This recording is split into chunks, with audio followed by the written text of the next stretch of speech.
नमस्कार दोस्तों, मैं उत्सव कुमार आप सभी का आपके अपनी YouTube चैनल उत्सव मैथ्स में स्वागत करता हूं। आज की वीडियो में मैं फिर से आप सभी स्टूडेंट के लिए आरआरबी एनटीपीसी जिसका एग्जामिनेशन 3 फरवरी 2021 को सेकंड शिफ्ट में हुआ था, उसमें मैथ के जितने भी प्रश्न पूछे गए उन सारे प्रश्नों का सॉल्यूशन हम लोग इस वीडियो में देखने वाले।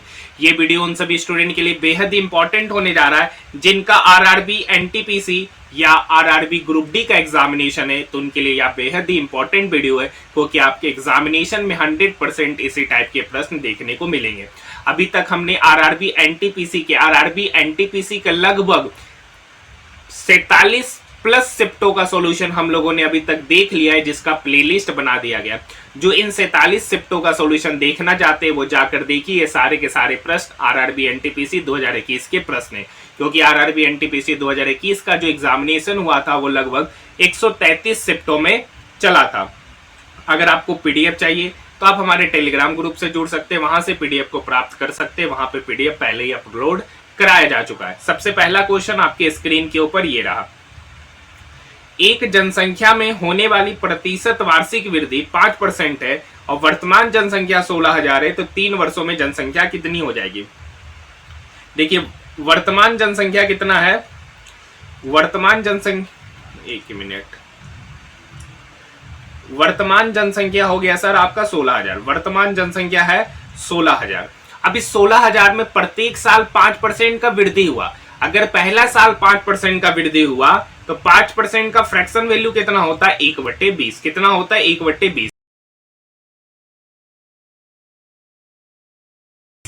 कितना हो गया? 21/20।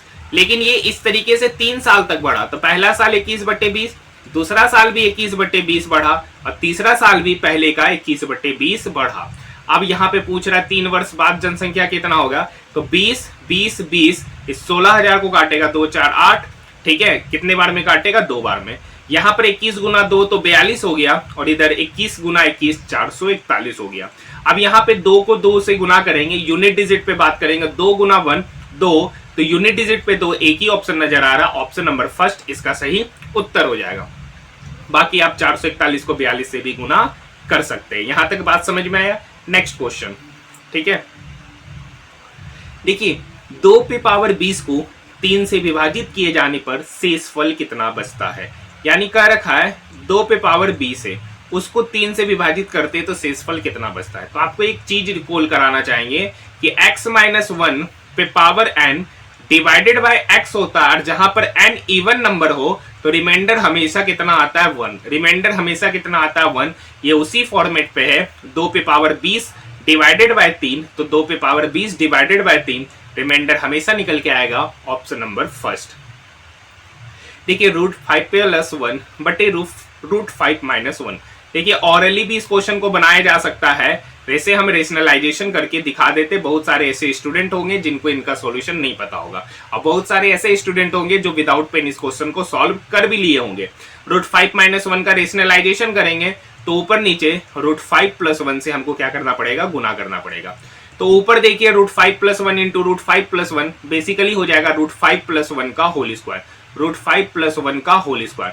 और नीचे देखिएगा a - b into a + b, a² - b², √5 का स्क्वायर हो जाएगा 5 - 1। अब देखिए, √5 + 1 का whole square, a² + b² + 2ab, √5 का स्क्वायर करेंगे तो 5, 1 का स्क्वायर करेंगे तो 1, 5 + 1 हो गया 6, प्लस 2ab यानी 2 √5। और नीचे हो गया 5 - 1 मतलब 4। ये 2 से कटेगा, 4 2 बार में, 2 से 6 कटा, 3 बार में 2 पूरा का पूरा कट गया। तो यहाँ पर हो गया 3 + √5/2, 3 + √5/2, ऑप्शन नंबर 3 इसका सही उत्तर हो गया। ये हो गया आपका पूरा प्रोसेस। ऐसे हमको ये सारा स्टेप ऑरली दिमाग में सोचना है और ये क्वेश्चन बनेगा, ऐसा नहीं है कि नहीं सोचा जा सकता है। नेक्स्ट क्वेश्चन देखिए, इस क्वेश्चन को सॉल्व करना है।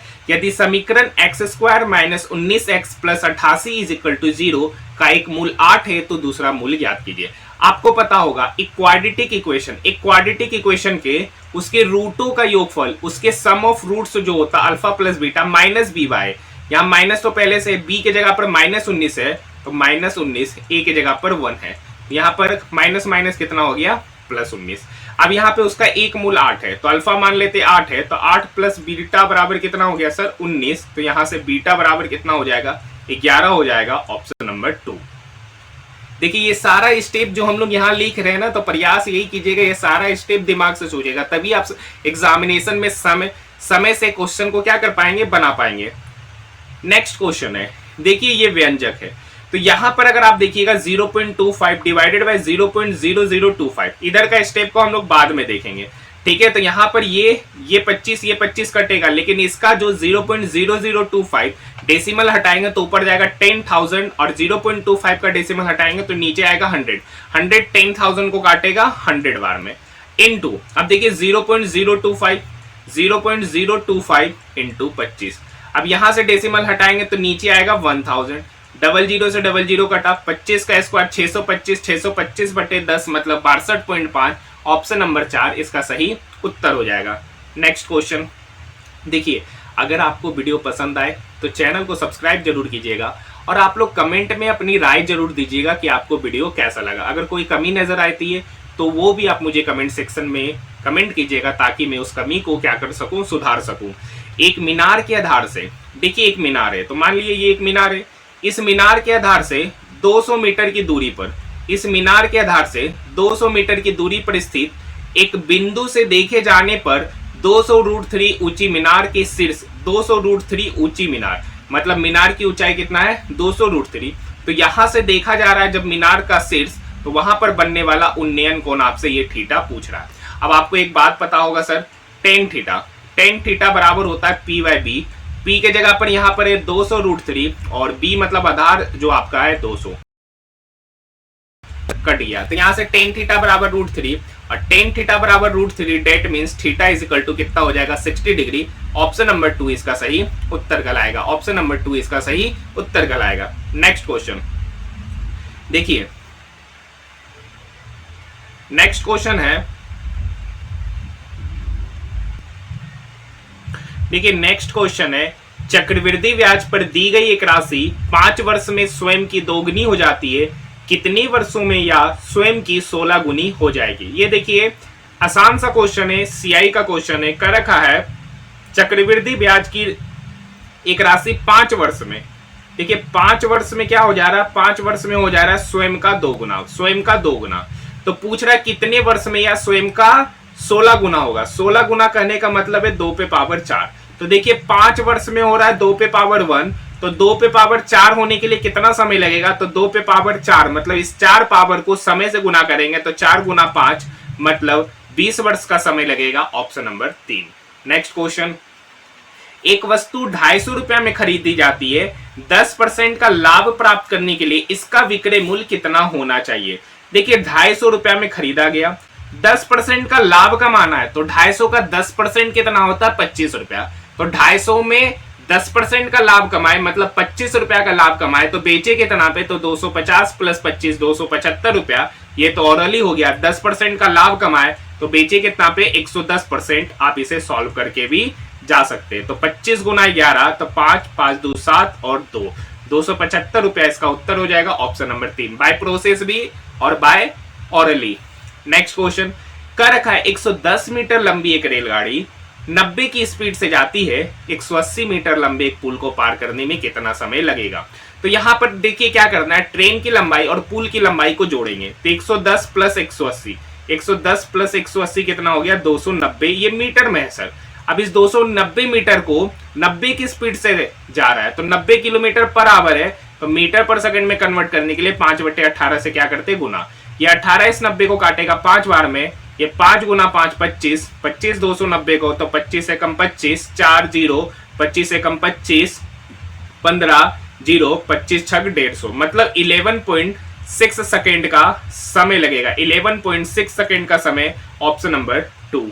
नेक्स्ट क्वेश्चन, नेक्स्ट क्वेश्चन का रखा है, देखिए राम 8 km पर स्पीड की चाल से बिंदु X से Y तक गया, ठीक है, लेकिन आने में वह 12 की स्पीड से आया, तो उसका औसत चाल पूछ रहा है। तो देखिए औसत चाल का फॉर्मूला होता है 2xy बटे x प्लस वाई। गया किस स्पीड से सर, तो 8 से, आया किस स्पीड से, 12 से। टोटल कितना स्पीड चला, तो 12 प्लस 8 मतलब 20। कुछ नहीं करना, ये 2 इस 20 को काटेगा 10 बार में, 12 गुना 8 96, 96 बाय 10 मतलब 9.6 km per hour. Option number 2।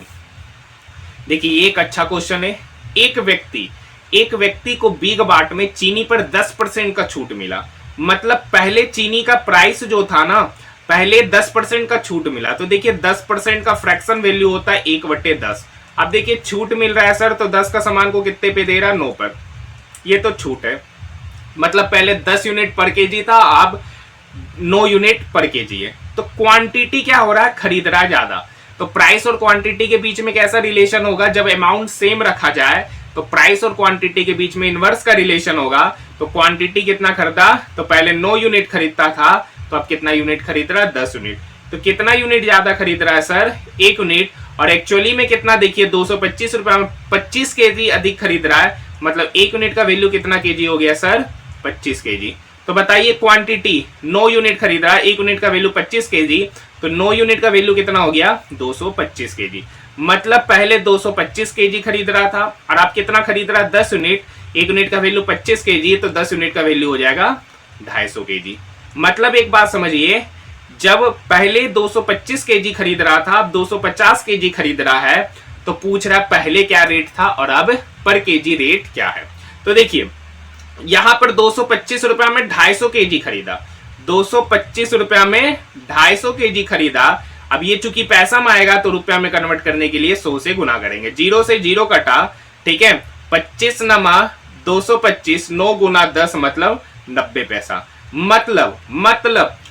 मतलब अभी जो रेट हो गया, क्योंकि ये रुपया में निकलेगा, पैसा में करने के लिए 100 से गुना किए, तो अभी रेट हो गया 90 पैसा। अब पहले देखिए 225 रुपया में 225 केजी खरीद रहा था, तो पहले रेट था 225/25, मतलब 1 रुपया पर केजी।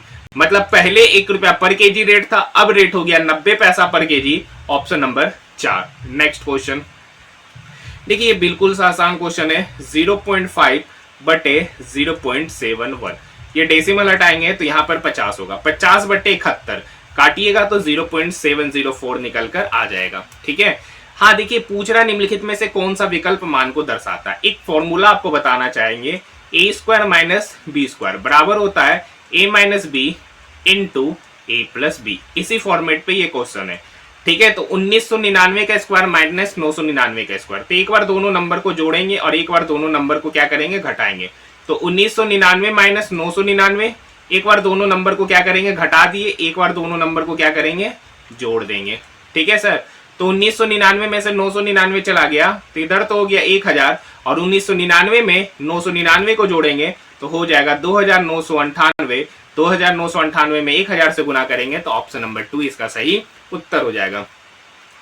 हाँ ये देखिए, ये क्वेश्चन को क्या करना है, थोड़ा इसे अच्छे से लिख लेते हैं। 1 बटे, आपको शायद नजर ना आओ, 2 + 1/3 + 1/1 + 1/4। अब यहां पर अच्छे से देखिएगा, थोड़ा सा साइज कलर चेंज कर लेते। अब देखिए यहां पर 4 × 1 = 4 + 1, तो इधर तो हो गया 5/4। अब ये 4 कहां चला जाएगा? ऊपर, तो यहां पर बचेगा 4/5। अब ये 5 इसके साथ एलसीएम लेंगे 3 के साथ, तो 15 15 + 4 19/5। मतलब ये सारा खत्म हो जाएगा, यहाँ पे फाइनली आएगा 19/5। अब ये 5 चला जाएगा ऊपर, तो ऊपर चला गया 5, नीचे हो गया 19, तो यहाँ पर हो गया 5/19। 5/19, तो यहाँ पे 2 के साथ एलसीएम लेंगे तो 19 दूनी 38, 38 5 43, तो यानी यहाँ पर हो गया 1/43/19। अब ये 19 कहाँ चल जाएगा? ऊपर, तो फाइनली आंसर हो गया आपका 19/43, option number first. Option number first. यहां तक बात समझ में आई? देखिए कुछ आसानी से वीडियो को रिवाइंड करके देख सकते हैं। Next question. हाँ देखिए, ये आसान सा क्वेश्चन है। त्रिभुज एबीसी, ठीक है सर, त्रिभुज एबीसी का अंतः केंद्र O है। त्रिभुज एबीसी का अंतः केंद्र क्या है सर? O। ठीक है। एंगल बीओसी 110 डिग्री, ये एंगल जो दे रखा है 110 डिग्री दे रखा है। तो आपसे बात कर रहा है सर, ठीक है, एंगल बीएसी, मतलब ये एंगल आपसे पूछ रहा है। आपको एक बात पता होगा, एंगल बीओसी ये बराबर होता है 90 डिग्री प्लस एंगल a/2। यहां पर एंगल बीओसी दे रखा है 110, ये +90 इक्वल के उधर जाएगा तो -90 = एंगल a/2। तो यहां से 110 - 90 हो जाता है 20 डिग्री।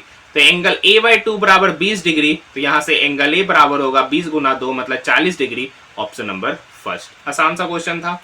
नेक्स्ट क्वेश्चन है, दो शंकुओं की ऊंचाइयों का अनुपात दे रखा है, दो शंकु की ऊंचाई का अनुपात, मतलब H1:H2 दे रखा है 1:4। अब देखिए इनके व्यास का अनुपात, जो व्यास का अनुपात होगा वही रेडियस का अनुपात होगा, तो R1:R2 हो गया 4:5। तो इनके आयतनों का अनुपात क्या होगा, तो शंकु है तो शंकु का आयतन होता 1/3 पाई R1² इंटू H1 बटे दूसरा शंकु का आयतन 1/3 into pi R2² into H2। तो 1/3 पाई कट गया। अब देखिए R1 यहाँ कितना है 4, 4 का स्क्वायर करेंगे तो 4 गुना 4। H1 कितना है सर, तो H1 यहां से देख सकते 1 बटे R2² इंटू H2 तो यहाँ पे देखिए R2 कितना है 5, तो 5 का स्क्वायर करेंगे मतलब 5 गुना 5 इंटू H2 कितना है 4। अब देखिए 4 से 4 कटा, यहाँ पे बचा है 4, ऊपर में नीचे हो गया 5 गुना 5 मतलब 25, तो 4/25 मतलब 4:25। ऑप्शन नंबर 4 इसका सही उत्तर। नेक्स्ट क्वेश्चन, हाँ देखिए आसान सा और अच्छा क्वेश्चन है। कह रखा है एक चक्रवात के कारण एक पेड़ टूट जाता है और गिरकर, मान लीजिए यहां से टूटा, तो गिरकर भूमि के साथ 30 डिग्री का कोण बनाता है। मतलब गिरा है तो यहाँ पे भूमि के साथ कितने डिग्री का कोण बना है, 30 डिग्री का। पेड़ की जड़, अब देखिए पेड़ का जड़ ये हो गया और स्पर्श करने वाले सिरा ये, इसके बीच की दूरी यहां पर दे रखा है 10 मीटर।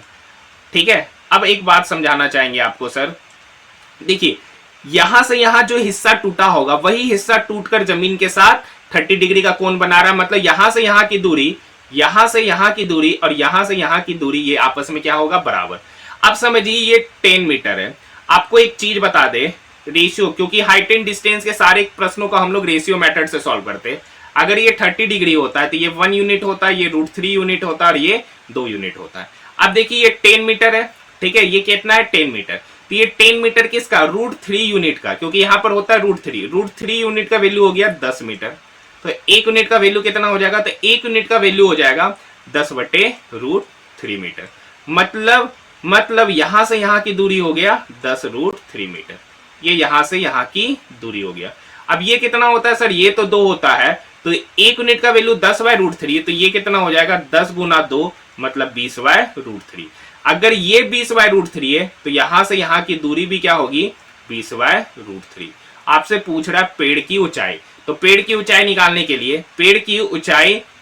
के लिए हमको क्या करना पड़ेगा, इस 20/√3 को 10/√3 से जोड़ना पड़ेगा। तो जोड़ेंगे तो 20/√3 प्लस 10/√3, तो 20 प्लस 10 मतलब 30/√3 और 30/√3 का मान होता है 10√3। Option number first.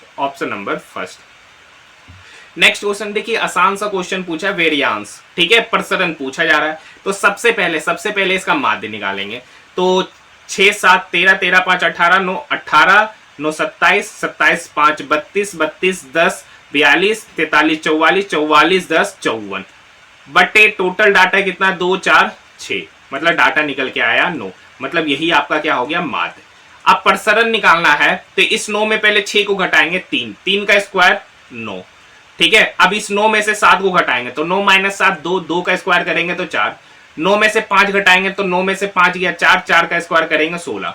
अब देखिए उस माध्य 9 में से 9 घटाएंगे तो 0 का स्क्वायर करेंगे 0। अब देखिए 9 में से 12 घटाएंगे तो -3 का स्क्वायर करेंगे तो इधर हो गया 9 में से -15 घटाएंगे तो हो गया -6 का स्क्वायर करेंगे तो 36, डिवाइडेड बाय टोटल डाटा कितना है 6 ही है। बस इसको जोड़ दीजिए, 16 4 20, ठीक है, 9 9 18 और 36 54 और 20 आपका हो गया 74, मतलब 74/6। काटना है 2 से 3 बार में, 2 से 37 बार में, मतलब 37/3 इसका सही उत्तर हो जाएगा। यही आपका फाइनल आंसर है। प्रसरण निकालने के लिए कुछ नहीं करते, माध्य निकालते और जो दिया गया डाटा है उसको माध्य में, प्रत्येक डाटा को माध्य में घटा कर उसका स्क्वायर करके उसे जोड़कर टोटल डाटा से क्या कर लेते, डिवाइड कर लेते। नेक्स्ट क्वेश्चन, ऐसे फॉर्मूला होता है राम और श्याम। क्वेश्चन का रखा है सर, देखिए क्वेश्चन का रखा है राम और श्याम किसी कार्य को 6 दिन में करते हैं, श्याम अकेला उसी कार्य को 8 दिन में करता है, तो दोनों मिलकर कितना दिन में किया, 6 और 8 का एलसीएम हो गया 24। राम और श्याम 6 दिन में 24 काम किया तो राम और श्याम की एफिशिएंसी हो गया 4, श्याम 8 दिन में 24 काम किया तो श्याम की एफिशिएंसी हो गया 3। अब देखिए राम और श्याम की एफिशिएंसी 4, श्याम की एफिशिएंसी 3, तो राम का एफिशिएंसी कितना हो गया 1।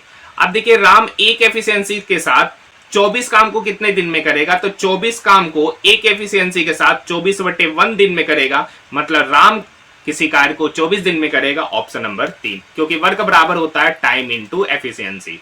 नेक्स्ट क्वेश्चन देखिए, बेहद आसान क्वेश्चन है। 3 घंटियां एक साथ बजना आरंभ करती है, उनमें से प्रत्येक 0.25 सेकेंड, 0.1 सेकेंड और 0.125 सेकेंड के बाद बजती है, तो कितने सेकेंड के बाद वह पुनः एक साथ बजेगी। तो देखिए पुनः एक साथ बजेगी, तो यहां पर एलसीएम लेना है।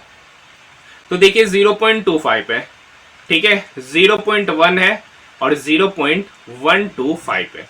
तो यहां से डेसिमल हटाएंगे तो 100 आएगा, तो यहां से 1/4, यहां से एलसीएम डेसिमल हटाएंगे 10 आएगा, और यहां से डेसिमल हटाएंगे तो 1000 आएगा, और 125 1000 को 8 बार में काटेगा। तो यहां तो हो गया सर 1/4 कोमा 1/10 कोमा 1/8। अब देखिए जब फ्रैक्शन का हमको एलसीएम लेना है तो न्यूमरेटर का एलसीएम होता है और डिनोमिनेटर का एचसीएफ। तो न्यूमरेटर में 1 1 1 है, तो 1 का एलसीएम तो 1 होगा, और नीचे 4 10 8, तो 4 10 8 का एचसीएफ 2 होता है, और 1/2 जिसका मान 0.5 होता है, ऑप्शन नंबर फर्स्ट इसका सही उत्तर कहलाता है। तो यहां तक बात समझ में आई। नेक्स्ट क्वेश्चन देखिए, ये क्वेश्चन आपको लगता है कि इस टाइप के क्वेश्चन अभी नहीं पूछते, तो अभी देखिए आरपीएफ का भी एग्जामिनेशन हुआ, एएलपी का भी हुआ, टेक्नीशियन का भी हुआ। इनफैक्ट बहुत सारे शिफ्टों में तो एक शिफ्ट तो ऐसा था जहां पे डायरेक्टली क्वेश्चन पूछ दिया 240 डिवाइडेड बाय 8 + 3। आपको पता होगा 27 दिसंबर का थर्ड शिफ्ट का क्वेश्चन था। तो इस टाइप का क्वेश्चन ऐसा मत सोचिएगा कि एग्जामिनेशन में नहीं पूछा जाता है, ठीक है। तो ये क्वेश्चन आप खुद ही कर लीजिएगा। ये इसको काटेगा 30 बार में, और ये इसको काटेगा 4 एकम 4, 1 4 दूनी 8, 3 4 8 32, और 128 गुना 30 कीजिएगा तो 3840 निकल कर आ जाएगा। हाँ देखिए, कह रखा नरेंद्र के वेतन का हिस्सा, नरेंद्र है, नरेंद्र के वेतन का 2/5वां हिस्सा अमित के वेतन के बराबर है। किसके बराबर है? अमित के वेतन के बराबर। एक और लाइन है कि अमित का वेतन का 7/9 हिस्सा अरुण के वेतन के बराबर है। किसके बराबर है? तो यहां से देखिए पहला वाला इक्वेशन से नरेंद्र बटे अमित, उसका वेतन का रेशियो हो जाएगा 5/2, और इस वाला इक्वेशन से अमित बटे अरुण का, देखिए ये 9 इक्वल के इधर जाएगा, 7 इधर आके डिवाइड होगा, तो 9/7। तो यहां पर देखिए अमित 2 यूनिट है, ठीक है। पहला वाला में अमित, यहां पर अमित 2 यूनिट है और यहां पर अमित 9 यूनिट है। तो एलसीएम लेके सेम करेंगे, तो यहां 9 से गुना करेंगे, तो जब यहां 9 से गुना करेंगे तो न्यूमरेटर में भी 9 से गुना करना पड़ेगा इक्विवेलेंट बनाने के लिए। अब देखिए यहां पर कितने से गुना करेंगे, तो यहां तो 18 हो गया, तो यहां भी 2 से गुना करेंगे, तो इक्विवेलेंट करने के लिए यहां भी 2 से गुना करना पड़ेगा। तो यहां हो गया नरेंद्र, यहां हो गया अमित, और यहां हो गया अरुण। अब उनका वेतन का अनुपात हो गया 9/5, नरेंद्र का तो हो गया 45, अमित का हो गया 9 दूनी 18, और अरुण का हो गया 7 दूनी 14। अरुण का हो गया 7 दूनी 14। यहां तक तो नजर आ ही रहा है, ठीक है। अब देखिए सबका सम करते, तो 45 10 55, 55 10 65, 65 8 73, 73 4 77, यानी 77 यूनिट वेतन है तीनों का सम। और यहाँ पर एक्चुअली में उनके वेतन का योग कितना 770, यानी 77 यूनिट का वैल्यू 770, तो 1 यूनिट का वैल्यू कितना निकल के आ गया 10 रुपया। पूछ रहा है नरेंद्र, अमित और अरुण के वेतन का कितना है। तो देखिए 1 यूनिट का वैल्यू 10 रुपया, तो नरेंद्र का वेतन कितना 45 यूनिट, तो 45 गुना 10 करेंगे तो 450 रुपया। अमित का वेतन है 18 यूनिट, 1 यूनिट का वैल्यू 10, तो 18 यूनिट का वैल्यू 180 रुपया। और अरुण का वेतन है यूनिट का वैल्यू 140। ये नरेंद्र, अमित और अरुण का आय हो गया, वेतन हो गया। ऑप्शन नंबर 2 इसका सही उत्तर हो जाएगा। नेक्स्ट क्वेश्चन देखिए, एक आसान सा क्वेश्चन है, जया और हेमा। देखिए जया और हेमा एक अपार्टमेंट की सफाई 30 दिन में करती है। इसी कार्य को हेमा और सुषमा 40 दिन में करती है, और जबकि जया और सुषमा इस कार्य को 60 दिन में करती है। तो यहां से कुछ नहीं करेंगे, 30 40 60 का एलसीएम लेंगे, तो 30 40 60 का एलसीएम हो गया 120। अब देखिए जया प्लस हेमा 30 दिन में 120 काम किया, तो जया और हेमा का एफिशिएंसी 4। हेमा और क्या है सुषमा 40 दिन में 120 काम किया, तो हेमा और सुषमा का एफिशिएंसी 3 हो जाएगा। जया और सुषमा 60 दिन में 120 काम कर रहा है, तो यहाँ पर एफिशिएंसी हो जाएगा 120/2 मतलब 60। अब इस तीनों की एफिशिएंसी का सम, तो 4 3 7 2 9, 4 3 7 2 9, लेकिन यहाँ पर आदमी सबका डबल हो गया, यानी 2 times of Jaya plus Hema plus Sushma किसी कार्य को कितने दिन में करेगा, तो टोटल काम तो 120 है और यहाँ पर उनका एफिशिएंसी का सम हो गया 4 3 7 2 9 मतलब 120/9। अब एक बात समझिए, दो आदमी किसी कार्य को 4 दिन में करते हैं तो एक आदमी उस कार्य को 8 दिन में करेगा, क्योंकि यहाँ पे टाइम और पर्सन के बीच में इनवर्स का रिलेशन है। तो जया, हेमा और सुषमा उस कार्य को कितने दिन में करेगा, तो देखिए यहाँ पर हो जाएगा 120/9। अब देखिए ये 2 डिवाइड नहीं होगा बल्कि गुना होगा, क्योंकि इनवर्स का रिलेशन होता है। 3 तिया 9, 3 चौक 12, तो 40 गुना 2 हो गया 80, 80/3 दिन में तीनों मिलकर उस कार्य को समाप्त करेंगे और 80/3 दिन आपका ऑप्शन नंबर 3 है, 26:2/3। Next question. अब देखिए कस्बे की जनसंख्या 10,000 है, यदि पुरुष की जनसंख्या मतलब मेल की जनसंख्या 5% है, वुमेन की जनसंख्या 10% है, यहां पर देखिए एलिगेशन लगाएंगे और जनसंख्या बढ़ गया 10,800, मतलब 10,000 से बढ़कर कितना हो गया 10,800, तो जनसंख्या बढ़ा कितना 800, कितने में सर 10,000 में गुना 100। तो देखिए 00 से 00 कटा, 00 से 00 कटा, मतलब कितना परसेंट का जनसंख्या वृद्धि हो रहा 8%। एलिगेशन लगाएंगे तो 8 में से 5 गया 3, 10 में से 8 गया 2, यानी एलिगेशन लगाए तो रेशियो आ गया मेल और वुमेन का 2:3, 2:3। इनका टोटल सम हो गया 2:3 मतलब 5 यूनिट, और 5 यूनिट का ही वैल्यू यहाँ पर दे रखा है 10,000, तो 1 यूनिट का वैल्यू कितना हो जाएगा 2,000। आपसे फाइनली क्या पूछा जा रहा है, महिलाओं की जनसंख्या। तो महिला की जनसंख्या कितना यूनिट है 3 यूनिट, 1 यूनिट का वैल्यू 2000, तो 3 यूनिट का वैल्यू हो जाएगा 6000, ऑप्शन नंबर 2। नेक्स्ट क्वेश्चन, अच्छा क्वेश्चन है ये, क्वेश्चन काफी अच्छा क्वेश्चन आपके एग्जामिनेशन में देखने को मिल रहा है। क्वेश्चन का रखा है 10 सेंटीमीटर त्रिज्या वाले अर्धवृत्त के अंदर खींचे जा सकने वाले सबसे बड़े वर्ग का क्षेत्रफल। देखिए अर्धवृत्त है, ठीक है, अब एग्जैक्ट फिगर बनाएंगे तो फिर समझ नहीं आएगा। ये अर्धवृत्त है, अर्धवृत्त के अंदर खींचा जा सकने वाला सबसे बड़ा वर्ग का एरिया पूछ रहा है, ठीक है सर। थोड़ा फिगर क्लियर नहीं बनेगा। अब मान लेते हैं कि ये आपका क्या होगा रेडियस, अब इस रेडियस से यहां पर डालेंगे, ठीक है, ये आपका रेडियस बनेगा, ये सॉरी ये सेंटर हो गया, सर्कल के सेंटर से इस सर्कमफेरेंस की दूरी रेडियस बना, ठीक है। अब मान लेते इस वर्ग की भुजा ए है, ठीक है, तो ये इसको 2 बराबर भागों में बांट रहा होगा, तो यहां से यहां की दूरी क्या हो जाएगा सर a/2, ठीक है, और ये आपका रेडियस हो गया, तो ये हो गया आपका 10। अब यहाँ पर देखिए स्क्वायर है तो यहाँ पर एंगल बनेगा 90 डिग्री, पाइथागोरस थ्योरम निकलेगा इस यहाँ पर, तो a² प्लस a²/4 बराबर 10, 10 का स्क्वायर करेंगे तो 100। अब a² प्लस a²/4 मतलब 5a²/4 का वैल्यू हो गया 100। अब ये 5 इस 100 को काटेगा 20 बार में, तो यहां से a² का वैल्यू हो गया 20 गुना 4 मतलब 80।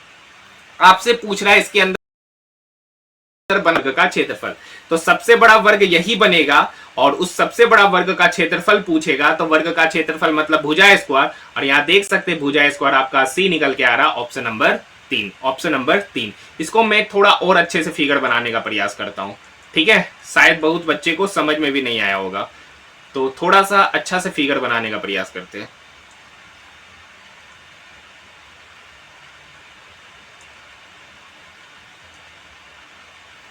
देखिए ये हो गया, ठीक है। अब यहां पर एक वर्ग बनाया गया, ठीक है, ये सबसे बड़ा वर्ग होगा, ये इसका क्या हो गया सेंटर, सेंटर से एक वर्ग के कोने की दूरी आपका रेडियस है सर। अब बताइए ये यहां से यहां की जितना दूरी होगी वही यहां से यहां का दूरी होगा। मान लेते इसकी भुजा ए है तो ये तो ए होगा, लेकिन यहां से यहां की दूरी क्या हो जाएगा a/2। अब यहां से आपको फॉर्मूला लगा देना Pythagoras theorem, a² plus a²/4 बराबर r² का वैल्यू दे रखा है, अभी जस्ट सॉल्व किए हैं। नेक्स्ट क्वेश्चन का रखा वह संख्या ज्ञात कीजिए जिसका 4/5 भाग उसके 3/4 भाग से 4 अधिक है। तो मान लेते एक संख्या x है, तो x का 4/5 भाग उसी संख्या के 3/4 भाग से 4 अधिक है। अब देखिए 3/4x इक्वल के इधर आएगा, तो डायरेक्ट ले लेते 4 चौक 16x माइनस 15x, एलसीएम ले लेंगे नीचे 4 गुना 5 मतलब 20 बराबर 4। 16x माइनस 15x, x/20 बराबर 4, तो यहां से x निकल के आएगा 20 गुना 4 मतलब 80, ऑप्शन नंबर 2। नेक्स्ट क्वेश्चन, देखिए ये क्वेश्चन आसान सा क्वेश्चन है, इसे आप आसानी से खुद कर सकते हैं। देखिए ये 8 इस 24 को काटेंगे 3 बार में, 11 गुना 3 33, 33 गुना 3 99, यहां तो हो गया 99, 99 माइनस 69 का होल स्क्वायर। अब देखिए 99 माइनस 69 इधर तो है 1800 डिवाइडेड बाय, तो इस 1800 को तो लिख देंगे 99 माइनस 69 होगा 30, और 30 का स्क्वायर मतलब 30 कितने बार सर, 2 बार। 0 0 0 0 कट गया। अब यहां पर हो गया 3 गुना 3 नीचे, 3 गुना 3 हो गया नीचे, 3 3 9, ये 9 इस 18 को काटेगा 2 बार में, एक ही ऑप्शन है, ऑप्शन नंबर 2। यहां तक बात समझ में आई। देखिए ये एक अच्छा क्वेश्चन है जो आपके एग्जामिनेशन में देखने को मिला है। वह छोटी सी छोटी संख्या ज्ञात करे जिसे 2, 3, 4, 5 और 6 से विभाजित किए जाने पर एक शेष बचता है, किंतु 7 से विभाजित किए जाने पर कुछ भी शेषफल नहीं बचता है। तो ये 2, 3, 4, 5 और 6 का एलसीएम निकालेंगे। तो 2, 3, 4, 5, 6 का एलसीएम निकालेंगे, 6 है तो 6 6 6 30 60, यहां पर इसका एलसीएम निकल के आएगा 60।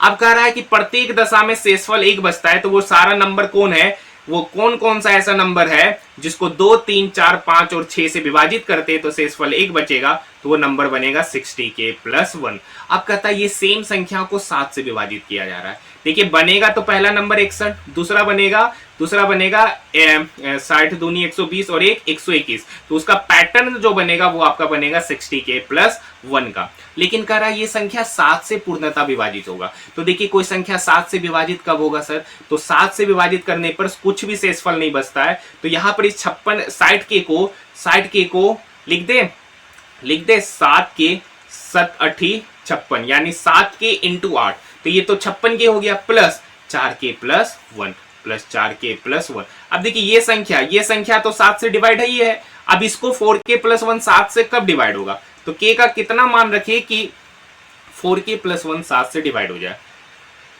तो k = 1 पे होगा नहीं, k = 5, k = देखिए कितना लेना पड़ेगा, k का वैल्यू 5 लेंगे, तो यहां पे हो गया 5 चौक 20, 20 और 1 21, 21 7 से क्या हो जाएगा, डिवाइड हो जाएगा, मतलब k का मान कितना लेना है, 5। तो 5 यहाँ पे पुट कीजिए, वो संख्या पता चल जाएगा जो 7 से क्या है, छोटी सी छोटी संख्या है जो 7 से विभाज्य हो जाएगी। तो यहाँ पर 60 × 5 + 1, तो 60 × 5 300, और 300 + 1 आपका 301 हो जाएगा। ऑप्शन नंबर 2 इसका सही उत्तर कहलाएगा। कुछ नहीं करना है, 60k + 1 को यहाँ पर जो 60k दे रखा है उसको 7 के मल्टीपल के रूप में लिखना है, जो बचा हुआ है उसको रिमाइंडर के रूप में लिखना है। अब देखिए ये वाला संख्या ऑलरेडी 7 से डिवाइड है, तो इसको 7 से डिवाइड कब होगा, जब k का वैल्यू हमको कितना रखना पड़ेगा, 5। देखिए यहाँ पर कर रखा है किस शहर में एक महीने के दौरान व्यक्ति द्वारा किया गया व्यय अधिकतम है। किस शहर में एक महीने के दौरान व्यक्ति द्वारा किया गया व्यय अधिकतम है, सबसे ज्यादा अधिकतम। देखिए डाटा यहाँ पे क्लियर मेंशन नहीं हो पा रहा है, ठीक है, तो आप इसे, आसान सा क्वेश्चन है, कोई बड़ा नहीं है, डाटा को देखना, बताना है कि कहां पर सबसे ज्यादा व्यय किया गया है, कहां पर सबसे ज्यादा व्यय किया गया, तो आसान सा डाटा है, कोई हार्ड सा क्वेश्चन नहीं है। नेक्स्ट क्वेश्चन देखिए 7.45 घंटा को घंटा, मिनट और सेकेंड में बदलना है।